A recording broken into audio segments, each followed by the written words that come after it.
বলছি সেটা নিয়ে পশ্চিমবঙ্গের মানুষ বা আমরা তৃণমূল কংগ্রেস আমরা ছিটেফোঁটাও দ্রবিত নই।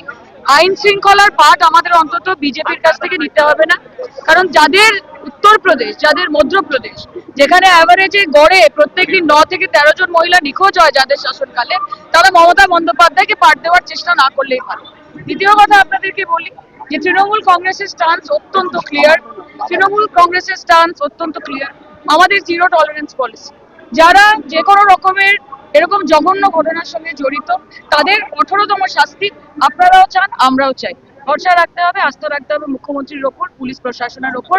পুলিশ প্রশাসন নিজের কাজ করছে এবং অভ্যন্তরীণ বিষয় দল হাইকমান্ড তাকে শোকজ করবে, সেটা দল ঠিক করবে। এবং এটা আমি মনে করি যে আমরা প্রত্যেকে তৃণমূল কংগ্রেসের কর্মী। আমাদের কোনো কথায় যদি দলের ভাবমূর্তি নষ্ট হয় তাহলে সেটার দায় আমাদের প্রত্যেকেই নিতে হবে। যারা লিডার, যারা স্টেট লিডার, যারা এমপি এমএলএ, প্রত্যেকে দলের জন্য কাজ করে এবং দলের জন্যই কর্মসূচি নেন। আমি মনে করি যে এগুলো ব্যক্তিগত বিষয়, ব্যক্তিগত আক্রমণ কারোরই কাউকে করা উচিত না। দলের ভাবমূর্তি সেটাতে নষ্ট হতে পারে। 26-এ আমাদের সামনে বড় লড়াই এবং মমতা বন্দ্যোপাধ্যায় আপনারা জানেন চতুর্থবারের মতো মুখ্যমন্ত্রী হবেন মা মাটি মানুষের আশীর্বাদে। এখানে আমাদের এমএলএরা দাঁড়িয়ে রয়েছেন, গৌতমদা রয়েছেন, অরূপদা রয়েছেন, মনোজদা রয়েছেন, কৈলাস রয়েছে। হাওড়া জেলা আজকে দেখিয়ে দেবে আগামী 26-এর জন্য আমাদের কি প্রিপারেশন।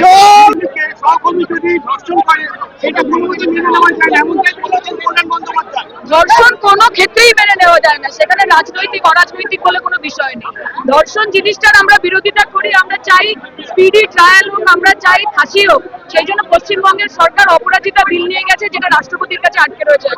আজ তৃণমূলের স্থান